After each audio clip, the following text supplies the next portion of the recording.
Bienvenidos a Voces que Evolucionan, podcast oficial de IBS Evolution México, donde conoceremos historias que inspiran, transforman y construyen bienestar. Mi nombre es Diana Falcón y sean bienvenidos a un primer episodio.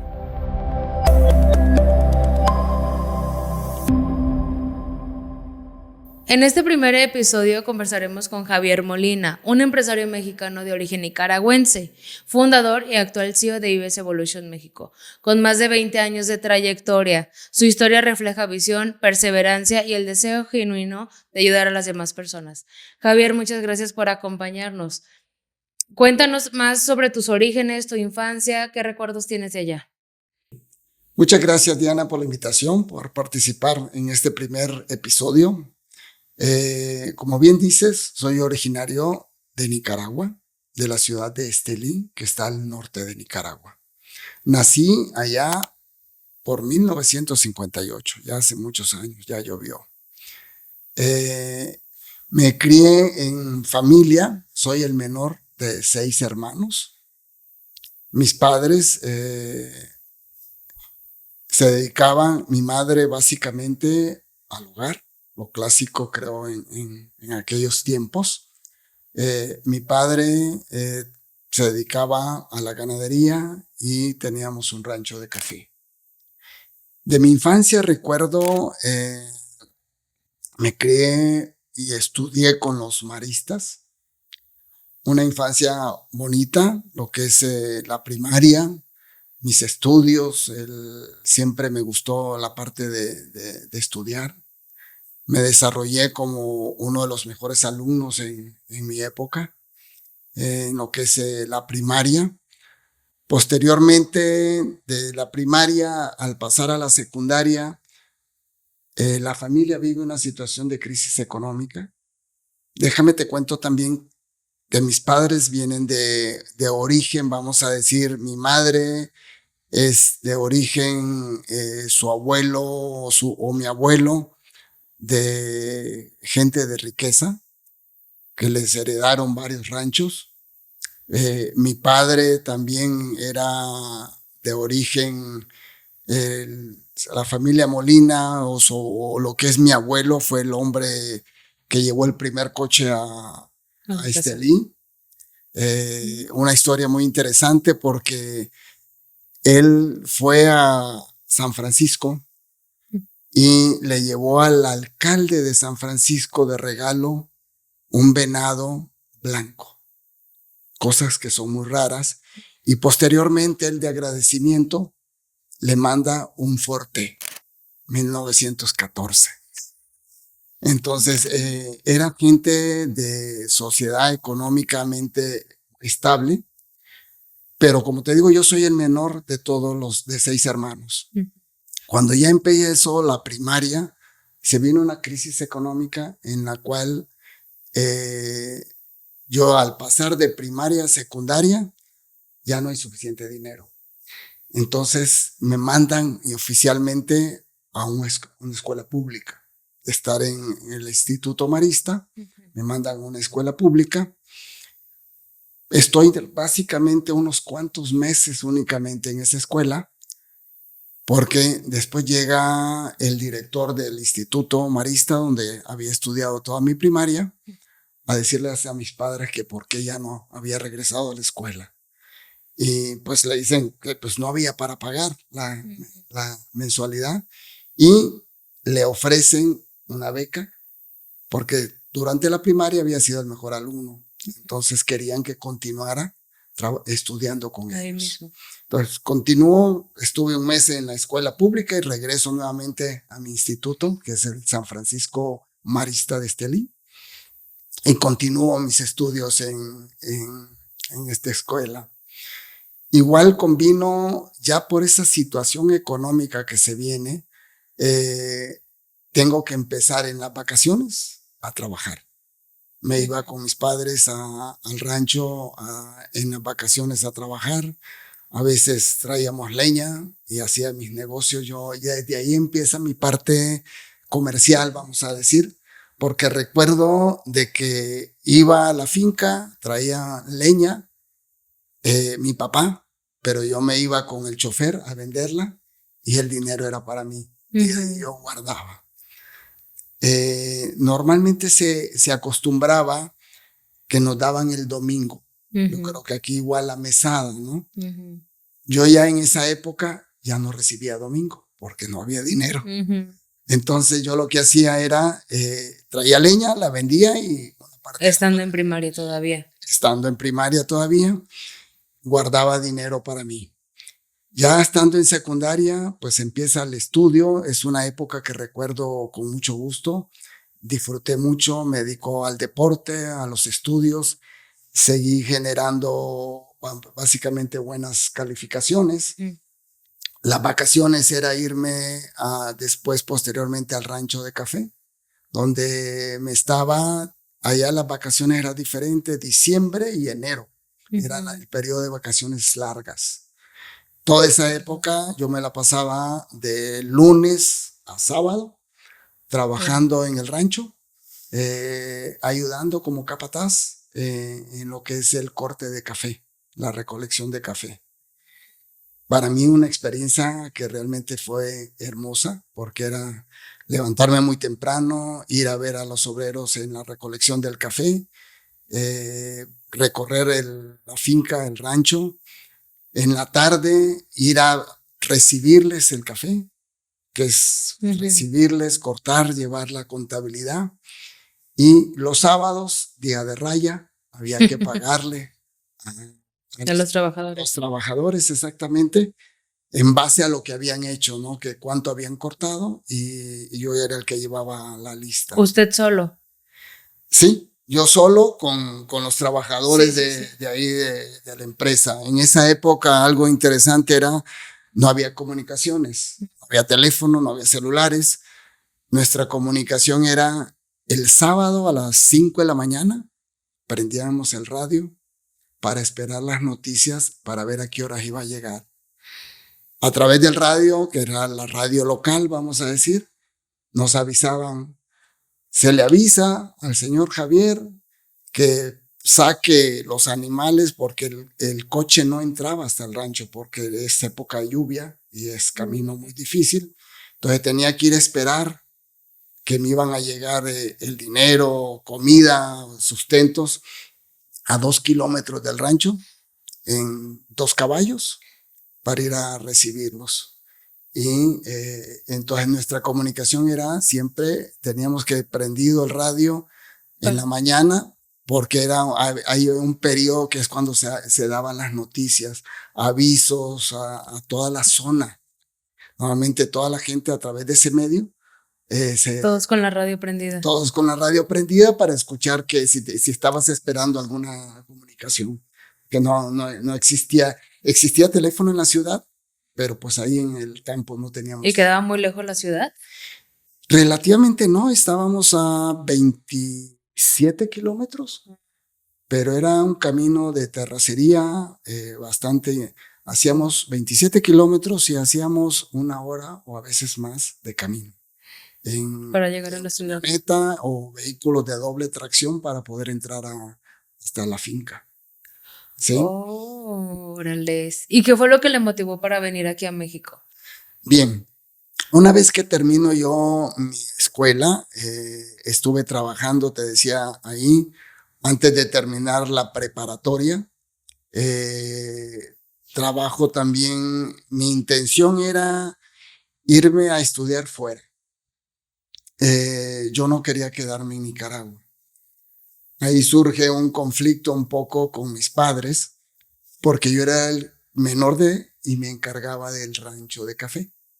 Completamente todo. Sí, o sea, tenía un hermano, mi hermano mayor, él es agrónomo, pero él trabajaba ya en una empresa del gobierno y yo era el que me encargaba de sacar ahí la recolección de la cosecha de café.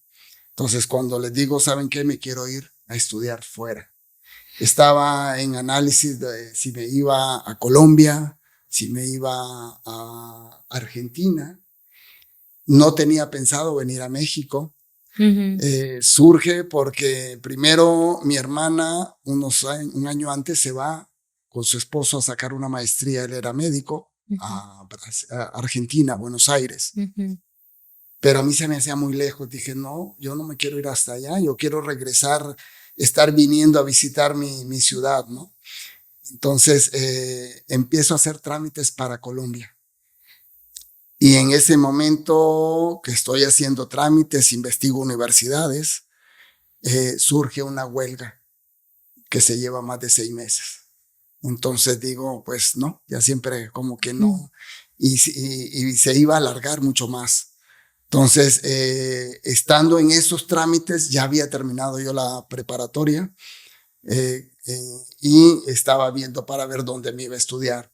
Mis padres me decían, quédate aquí en la capital, Managua, para estudiar. Él decía, no, yo quiero salir fuera, yo no quiero quedarme aquí. Y se da el caso que varios de mis primos, hermanos, estaban estudiando aquí en México.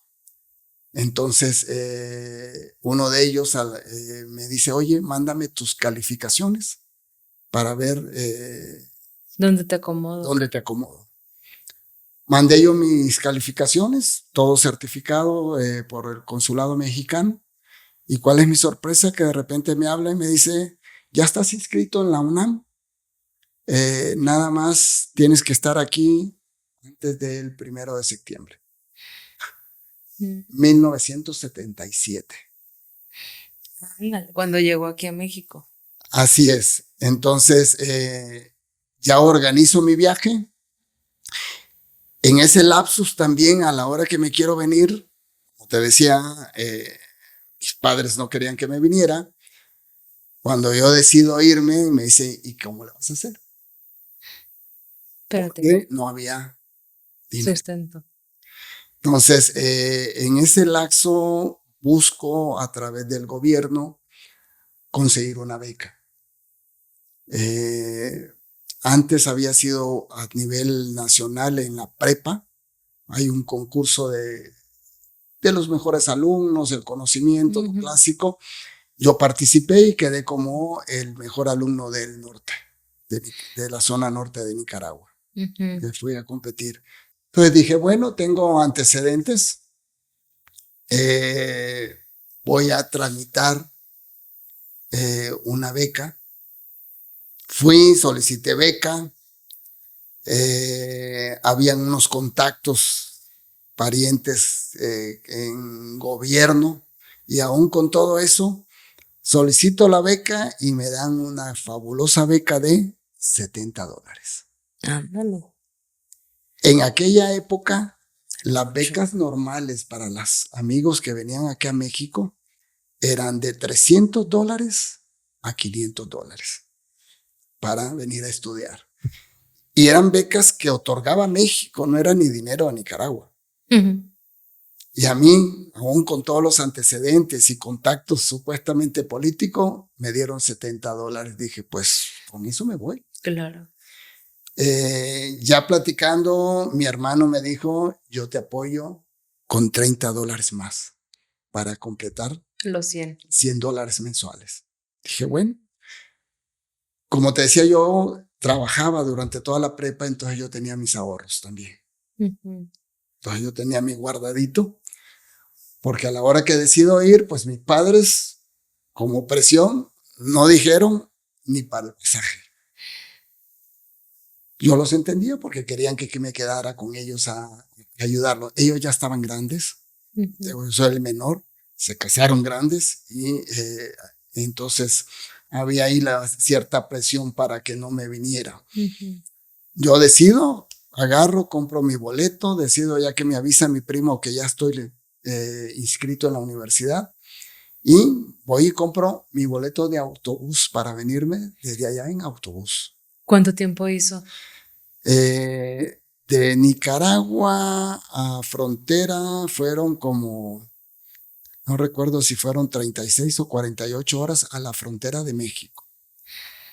Ya de Tapachula, que es ahí la frontera de México, agarré un autobús hasta el DF, que igual fueron más de 30 horas en esa época de viaje. Y así fue como dicen el inicio de cómo llego a México sin habérmelo propuesto, porque se facilitaron todas las cosas. O sea, me dijeron, ya estás inscrito, no tienes que hacer nada. Normalmente, ya que estuve aquí, me di cuenta que mis amigos se les complicaba venir, hacer trámites en la universidad, sacar el permiso como estudiante, era FM9, se llamaba el documento. FM9. FM9 era el documento migratorio como estudiante para estar aquí en México. Yo cuando supe que ya me iba a venir a México, fui al consulado a tramitar mi visa y me dieron la FM9 en México, allá en Nicaragua. Y todos mis amigos me decían, ellos vinieron y pasaban 6 meses, 8 meses tramitando aquí en Gobernación para que les dieran el documento. Y yo ya vine con mi documento en mano, inscrito en la universidad sin hacer ningún trámite, ya listo para estudiar. ¡Oh, qué interesante! En su biografía menciona un momento clave, pasar de la apatía a encontrar la pasión. ¿Me puede explicar un poquito más sobre esto, por favor? Ok. Yo llego y empiezo a estudiar en la UNAM, ingeniería.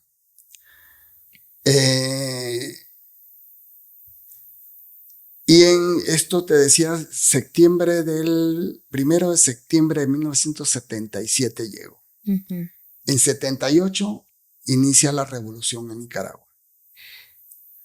Entonces empieza una situación medio complicada, la guerra ya, y llega el momento que antes de que acabe 78, se acaba la beca. Ya deja de llegar el cheque porque entró en 79, triunfa la revolución y sacan a Somoza. Entonces yo todo ese periodo de guerra pues se complica los envíos de dinero y tengo que empezar a trabajar para poder sobrevivir. Ahora sí, como si antes viví casi un año con la beca, con $100, ya posteriormente se acabaron esos $100. Entonces había que buscar cómo sobrevivir. Y en ese periodo, con la guerra y la escuela, yo entro en un proceso, siento yo, no sé, aparentemente tranquilo, porque sabía la situación de guerra fue complicada, pero yo me sentía tranquilo, no estresado. Recuerdo que mis amigos vivían hablando de cómo están. Mi ciudad fue bombardeada 3 veces. Entonces sí, muchos estaban con la preocupación constante de qué pasaba con nuestra familia que estaba allá, ¿no? Yo pues mantenía la calma, decía pues no puedo hacer nada, estoy aquí, así que relájate y vive aquí.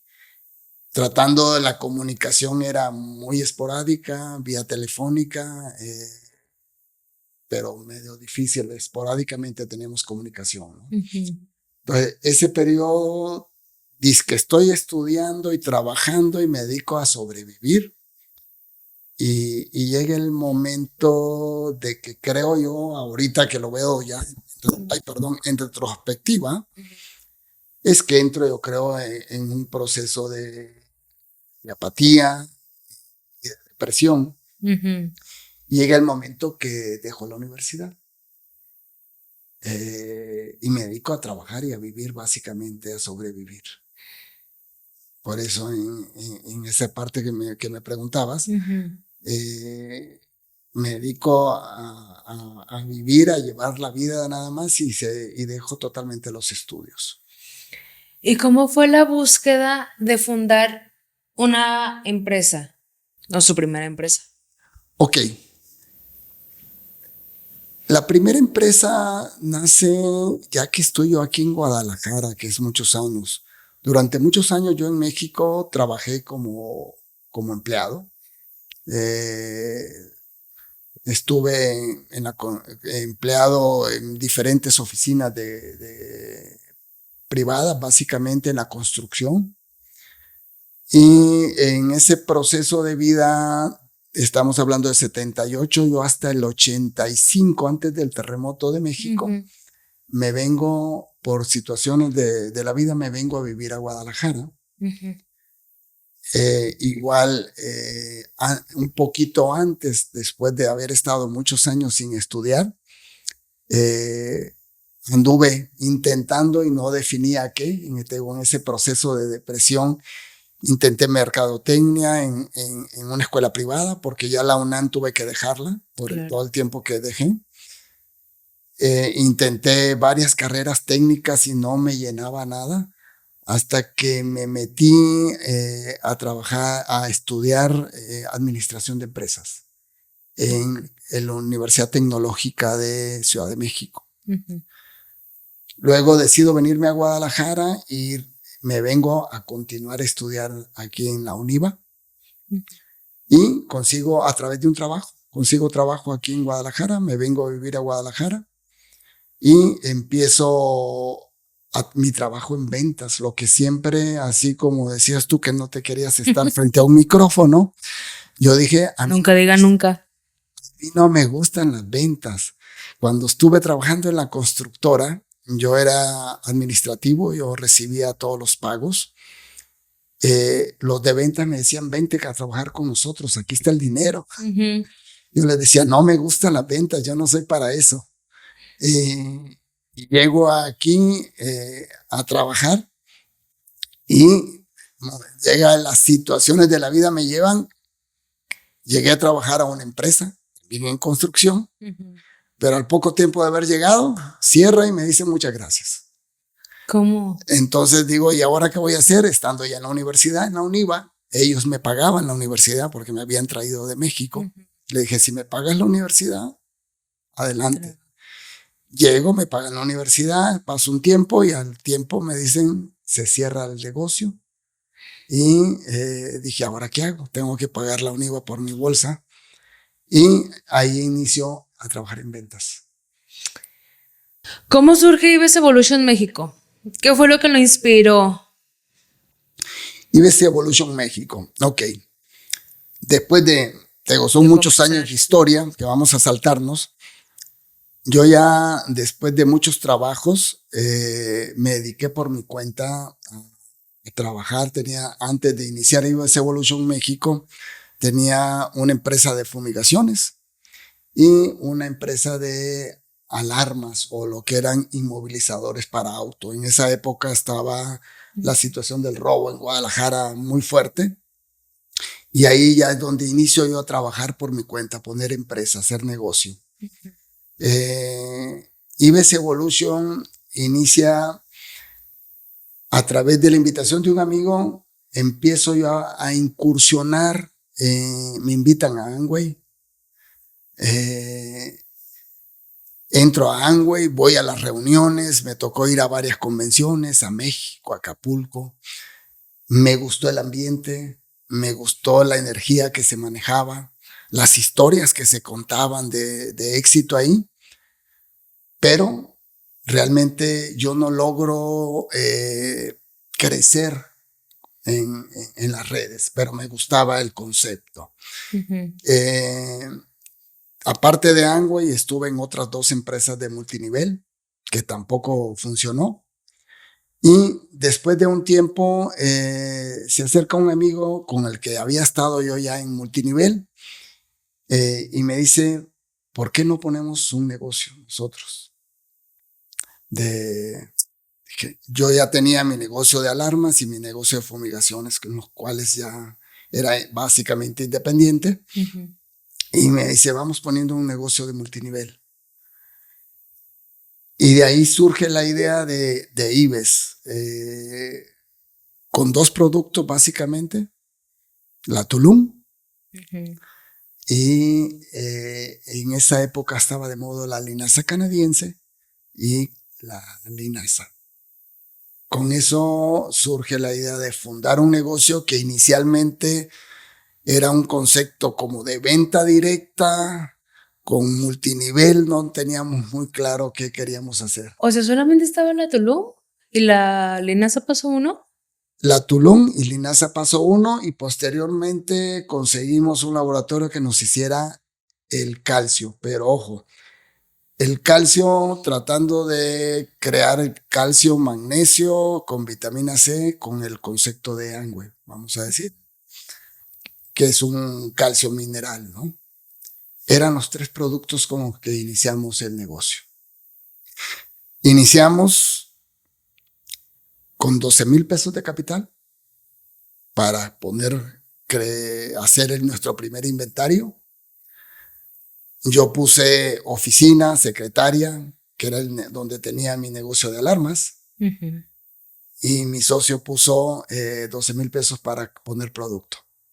Con eso arrancó, inicia IBES. IBES México, que es el primer concepto, y arrancamos con 3 productos. ¿Y la biofísica cómo entró? ¿Cómo llegó? ¿Cómo llegó? Ok.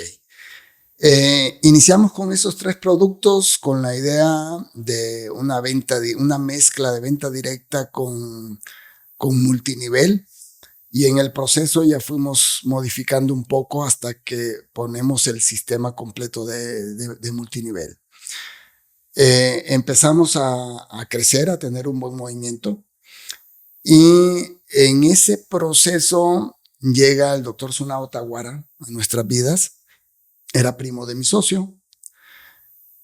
Llegaba a la sala de junta como la que teníamos en ese momento, y él venía una vez al mes y daba pláticas nocturnas, y ahí empieza él a platicar del concepto de la biofísica.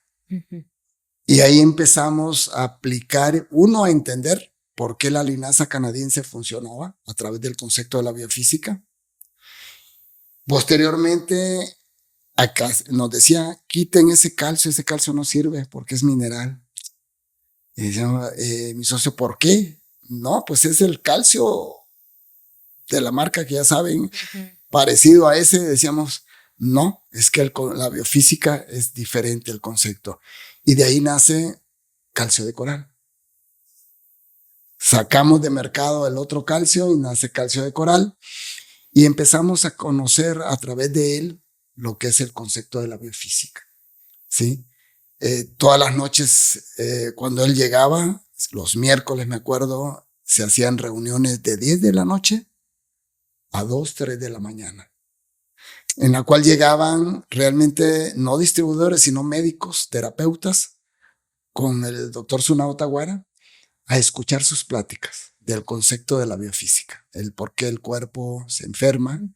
Y en ese proceso que lleva algunos años, empezamos a meter nuevos productos, pero ya enfocados a través del concepto de lo que es la biofísica en IBES.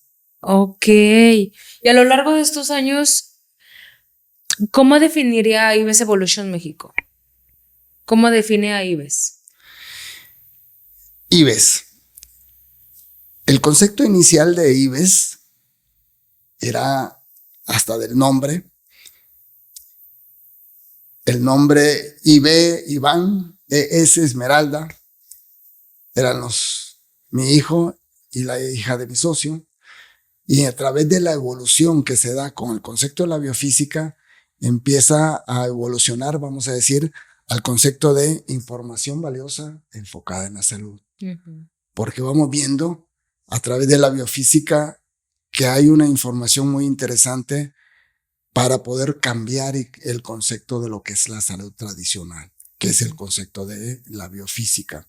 Entonces, IBES es un concepto, vamos a decir, revolucionario, porque es llevar la salud a mucha gente, pero entendiendo de que el cuerpo no se enferma, ¿sí?, sino que reacciona a nuestras ideas emocionales. Y los productos de IBES ayudan a que regrese a su función natural, trabajando con el concepto de que la gente haga sus cambios emocionales. Y a partir de eso viene un cambio, una transformación en el manejo de IBES, donde ya hablamos un concepto de llevar salud, pero llevar una transformación en la forma de ser y de pensar de los seres humanos. Muy bien, licenciado. ¿Me puede contar más sobre su mayor inspiración y motivación, que es su familia? Ok, pues me caso en el proceso en Guadalajara con una tapatía. Tengo 2 hijos hermosos que han sido básicamente inspiración En ese proceso hemos crecido. También llega el momento, como dicen, que también se terminó el amor, algo sucedió, pero la familia fue un proceso importante para el crecimiento de Ives. Y mis hijos una inspiración también para el crecer y llevar esto a otro nivel. Para cerrar, hay una frase que usted repite constantemente. Cuando sueñas, exagera. ¿Qué me puede comentar sobre esa frase? Cuando sueñas, exagera. Ok, normalmente esta viene mucho inspirada, como dicen, si vas a soñar, hazlo en grande, de mi amigo Juan Carlos Barrios. Normalmente soñamos de las cosas que queremos alcanzar, pero por toda la idea que nos han impuesto, muchas veces creemos que no es posible lograr muchas cosas. Entonces, tus sueños te quedas muy corto en muchas cosas. Entonces, por eso decimos, exagera. Si quieres lograr obtener un coche, piensa en el mejor coche, exagera. Si quieres obtener una casa, dices, no, pues yo con un departamentito me doy. Y piensa en algo más grande. Piensa en algo, como dicen, que te dé miedo, porque dices, normalmente creemos que no es posible. Entonces la idea que está es muy loco soñar. que está muy loco soñar, tener sueños muy grandes, pero como dicen, tírale a la luna para que llegues más cerca. Pues muchas gracias, licenciado, por haber participado en este primer episodio del podcast Voces que Evolucionan. Muchas gracias por contarnos un poquito sobre su trayectoria. Gracias a ti, Diana. Esperemos que más adelante podamos contar. Como dicen, son muchos años de trayectoria para poder resumir en este podcast, pero te agradezco la oportunidad de haber estado aquí. Gracias a usted, licenciado. Hemos escuchado la historia de un visionario que convirtió sus desafíos en una gran inspiración. Muchas gracias, licenciado, por recordarnos que la evolución comienza siempre con un sueño. Nos vemos en un próximo episodio de Voces que Evolucionan.